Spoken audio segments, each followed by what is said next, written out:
नमस्कार। मैं ललिता साहू, सहायक प्राध्यापक समाजशास्त्र, शासकीय दिग्विजय स्वशासी स्नातकोत्तर महाविद्यालय राजनांदगांव में पदस्थ हूँ। आज हम जिस विषय पर चर्चा करेंगे वो है एमए चतुर्थ सेमेस्टर का पेपर का नाम है अपराध शास्त्र। इसके फोर्थ यूनिट विक्टिमोलॉजिकल पर्सपेक्टिव ब्रिटिश शास्त्रीय परिप्रेक्ष्य के टॉपिक महिला अपराधियों की समस्याएं प्रॉब्लम्स ऑफ वुमेन ऑफेंडर्स पर हम चर्चा करेंगे। सबसे पहले हम इस पर जो चर्चा करेंगे इस विषय पर उसका बिंदुवार अध्ययन इस प्रकार है। सबसे पहले हम विषय परिचय प्रस्तावना देखेंगे, फिर हम देखेंगे महिला अपराध से आशय, महिला अपराध के प्रमुख कारण, महिला अपराधियों का मोटे तौर पर जो वर्गीकरण किया गया उस पर चर्चा करेंगे, महिला अपराधियों की समस्याओं पर चर्चा करेंगे और इन समस्याओं के निराकरण हेतु कुछ जो प्रमुख सुझाव है वो देखेंगे। तत्पश्चात इन सबके विश्लेषण पश्चात कुछ निष्कर्ष पर पहुँचेंगे। यदि हम बात करें भारतीय समाज की, तो भारतीय समाज अपनी प्राचीन सभ्यता एवं सांस्कृतिक इतिहास के लिए जाना जाता है। यहाँ की प्रथा, परंपरा, मूल्य, रीति रिवाज, विचारधारा, प्रतिमान आदिकाल से अविरल धारा के रूप में प्रवाहित है। भारतीय समाज में महिलाओं का स्थान भी सम्मानीय व देवी स्वरूप है। महिलाएं परिवार, समाज और राष्ट्र के आधार स्तंभ हैं।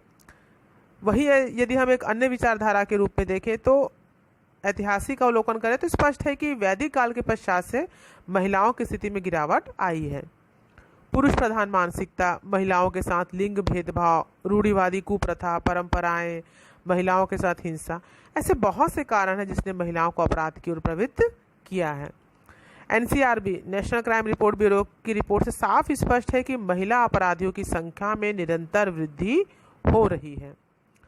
महिला अपराध यह एक संवेदनशील मुद्दा है क्योंकि स्त्री सृष्टि व संसार की जननी है, परिवार, समाज व राष्ट्र की धुरी है।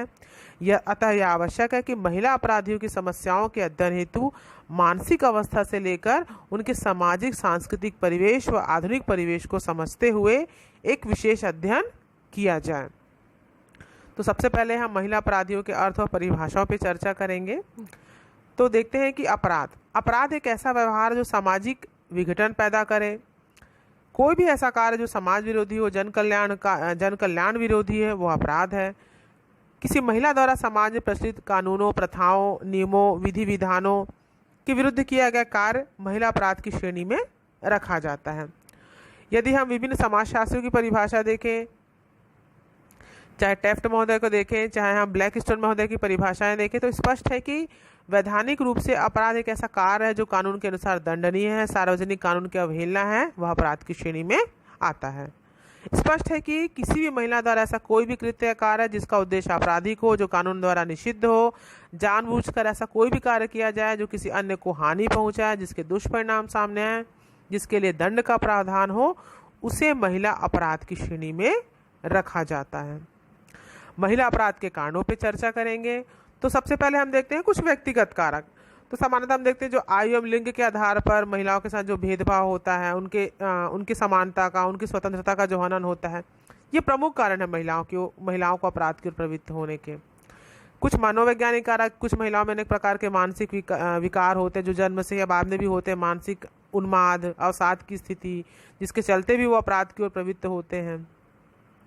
साथ ही यदि हम देखें कुछ आर्थिक कारक भी बहुत जिम्मेदार है महिला अपराध के, कि महिलाएं जो होती, कुछ महिलाएं भौतिकवादी संस्कृति, नगरीकरण, औद्योगिकरण के दौर में ऐश्वर्यपूर्ण जीवन, कलाकार प्रतिस्पर्धा, गरीबी, बेरोजगारी, इसके चलते भी अपराध की ओर प्रवृत्त हो गए हैं। पारिवारिक कारक भी जिम्मेदार हैं क्योंकि कुछ परिवार में देखा जाता है कि बचपन से ही वो पारिवारिक विघटन देते हैं, माता पिता के बीच तनाव, पिता या पति का आपराधिक प्रवृत्ति या शराबी प्रवृत्ति, पति पत्नी के बीच वैवाहिक संबंधों में तनाव, कटुता, महिलाओं के साथ घरेलू यौन हिंसा, पारिवारिक तनाव, कलह, ये सब जो है वो प्रमुख कारण है महिला अपराध के लिए। इसके अतिरिक्त कुछ धार्मिक व सांस्कृतिक कारक, यदि हम भारतीय समाज की बात करें तो यहाँ पर हम देखते हैं कि धार्मिक आधार पर स्त्री और पुरुषों में भेदभाव किए जाते हैं। साथ ही देखें तो नैतिक मूल्यों और चरित्र का भी पतन हो रहा है, जिसके कारण भी महिलाएं अपराध की ओर प्रवृत्त हो रहे हैं।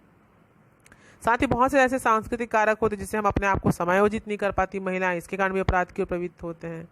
सामाजिक कारकों की बात करें तो भारतीय समाज में यहाँ पर आदिकाल से ही पुरुष प्रधान या पितृसत्तात्मक सत्ता रही है।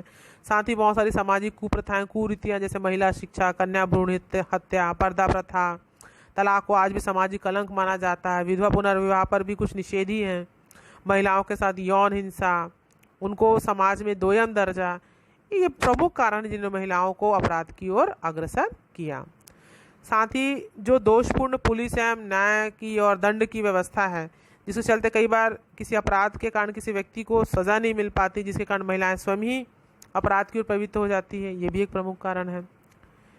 साथ ही हम देखते हैं प्रमुख कारणों में नशे की आदत, जो नशे की लत है, या मद्यपान, इसके कारण भी कुछ महिलाएं अपराध की ओर प्रवृत्त हो रहे हैं।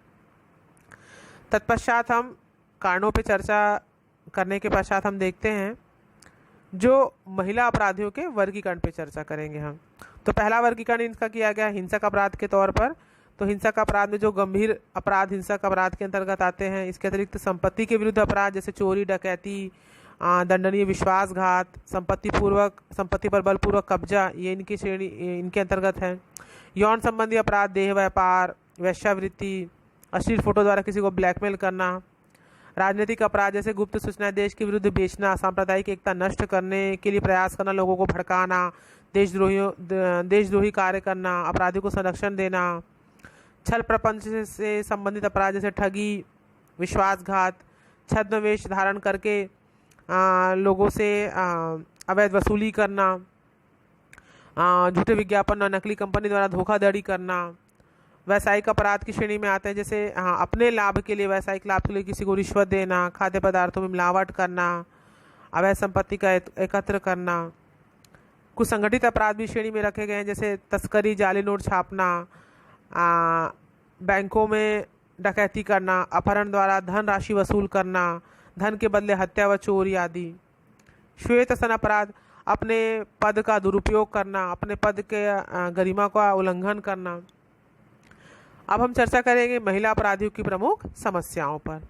तो सबसे पहली समस्या इनकी सामाजिक पृथक्करण। कारागार में सामान्यतः महिलाएं जो है, महिला अपराधी, वो समाज से, परिवार से पृथक होते हैं, जिससे उनके मनोदशा पर प्रतिकूल प्रभाव पड़ता है। उनकी मनस्थिति, मनोवृत्ति में नकारात्मक प्रभाव पड़ते हैं। ठीक है, कारागार में वो एक प्रतिशोध और प्रतिरोध की भावना उनके अंदर होती, जो उनमें एक नकारात्मकता और उनमें कुंठा उत्पन्न करती है। ठीक है, साथ ही सामाजिक असुरक्षा की भावना की भी, कारागार से छूटने के पश्चात क्या परिवार, समाज के लोग उन्हें अपना पाएंगे, वो अपने आप को समायोजित कर पाएंगे, ये भी एक असुरक्षा की भावना होती है। साथ ही जेल में कैदियों के जो महिला अपराधी, उनका उचित वैज्ञानिक वर्गीकरण नहीं होता है। गंभीर अपराधी हो चाहे सामान्य अपराधी, सभी को एक साथ रखा जाता है, जिससे समस्याएं उत्पन्न होती है।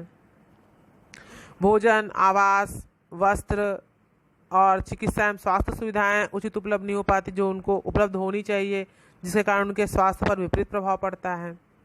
साथ ही देखा जाता है जो महिला अपराधी जो होते हैं, उनके साथ यौन हिंसा, दुर्व्यवहार, उनके साथ शोषण, मारपीट जैसा दुर्व्यवहार उनके साथ किया जाता है। श्रम के बदले उन्हें उचित पारिश्रमिक भुगतान नहीं होता। और एक प्रमुख समस्या है उत्तर संरक्षण कार्यक्रम और पुनर्वास कि कारागार से मुक्त होने के पश्चात महिला अपराधियों के सामने दो प्रमुख समस्याएं होती है कि कारागार से मुक्त होने के पश्चात वो अपना जीवन यापन कैसे करेंगे, कैसे अर्थ उपार्जन करेंगे, और दूसरी समस्या है कि परिवार या समाज के लोग उन्हें अपनाएंगे या नहीं। तो कहीं ना कहीं उत्तर संरक्षण कार्यक्रम और पुनर्वास जो कार्यक्रम है उसमें कमी है, ये भी एक प्रमुख समस्या है। साथ ही जो कारागार के अधिकारी और कर्मचारी होते हैं वो महिला अपराधियों के साथ ही बहुत द्वेषपूर्ण व्यवहार करते हैं, ये भी एक समस्या है। अब महिला अपराधियों की समस्याओं के निराकरण हेतु जो प्रमुख सुझाव दिए गए उस पर चर्चा करते हैं। तो इन पर मोटे तौर पर 3 एकीकृत स्वरूप से हम कार्य कर सकते हैं। पहला है कि महिला अपराध के कारणों को जानकर हम उन्हें दूर करने के प्रयास करें। दूसरा, हम प्रयास कर सकते हैं कारागार अवधि में महिला अपराधियों की समस्याओं को दूर करें, जो हमने चर्चा की है। तीसरा, हम प्रमुख प्रयास कर सकते हैं कि जब वो कारागार से मुक्त होते हैं तो महिलाओं को परिवार और समाज की मुख्य धारा में उचित तरीके से संरक्षित, समायोजित कर पुनर्वास किए जाने के प्रयास करें। उपयुक्त प्रयासों को हम अब इस प्रकार से बिंदुवार चर्चा करेंगे। तो सबसे पहले तो जो समाज में हमारे लिंग आधारित भेदभाव है पुरुष और स्त्री का, उसको दूर करने के प्रयास करें। महिलाओं को पुरुषों के समान समाज में दर्जा प्राप्त हो, महिलाओं में शिक्षा का प्रचार प्रसार करें, उन जितनी भी सामाजिक धार्मिक कुप्रथाएं, रूढ़ी परंपराएं, उनको दूर करने के लिए प्रयास करें। पारिवारिक और वैवाहिक जीवन को सुदृढ़ करें, सफल करें। महिलाओं को आर्थिक रूप से सशक्त करें, रोजगार के साधन बढ़ाएं, उनको आत्मनिर्भर बनाएं। साथ ही कारागार में जो महिला अपराधियों हैं उनका उचित वैज्ञानिक वर्गीकरण किया जाए। कारागार अवधि में उनको मानसिक रूप से सुदृढ़ और सबलता प्रदान की जाए। रचनात्मक, मनोरंजनात्मक, योगा, मेडिटेशन, आत्ममंथन जैसे कार्यों को प्रोत्साहन दिया जाए। श्रम के बदले उनको कारागार में पारिश्रमिक भुगतान किया जाए। साथ ही कारागार में उन्हें कुछ वोकेशनल या व्यावसायिक प्रशिक्षण दिया जाए। इसके अतिरिक्त हम देखते हैं और अन्य प्रयासों में कि कारागार में उनको अच्छा उचित भोजन, वस्त्र, आवास, उनको उचित चिकित्सा एवं स्वास्थ्य सुविधाएं मुहैया कराई जाए। जेल के प्रशासन के जितने भी कर्मचारी और अधिकारी हैं उनका महिला अपराधियों के प्रति सहानुभूतिपूर्ण व संवेदनशील व्यवहार हो, इस पर ध्यान दिया जाए। आधुनिक सुधारात्मक प्रणालियां, चाहे वो प्रोबेशन, पेरोल हो, और इसके अतिरिक्त हम देखते हैं जो खुले बंदी गृह हैं इनमें उचित व्यक्तियों को लाभ मिले, अर्थात इसके लिए पारदर्शी नीतियाँ अपनाई जाए। जितने भी उत्तर संरक्षण पुनर्वास कार्यक्रम है, कारागार से मुक्त होने के पश्चात उनको परिवार समाज में समायोजित करने हेतु प्रयास किए जाएं। साथ ही जितने भी गैर सरकारी संगठन, NGO, सिविल सोसाइटी, समाज सेवी, उनको बहुत सक्रिय रूप से शामिल करके इन सारे कार्यक्रमों को लागू करने के लिए प्रयास किए जाएं।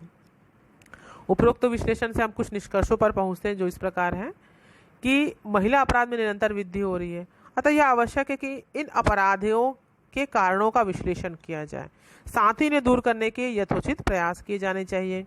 कारागार में महिला अपराधियों के सुधार के लिए हमको बहुआयामी प्रयास की आवश्यकता है, क्योंकि ये बहुत ही एक संवेदनशील प्रयास होना चाहिए इसके लिए, क्योंकि सृष्टि की जननी है स्त्री, समाज व राष्ट्र का आधार स्तंभ है। समाज व राष्ट्र के विकास के लिए तथा समाज विघटन को रोकने के लिए यह आवश्यक है कि महिला अपराधियों की समस्याओं को दूर करने हेतु प्रयास किए जाने चाहिए। साथ ही समन्वित रणनीतिक प्रयास द्वारा महिला अपराध को रोकने के लिए यथासंभव हर प्रयास किया जाए, जिससे सामाजिक व्यवस्था, सामाजिक निरंतरता, सामाजिक उत्तरजीविता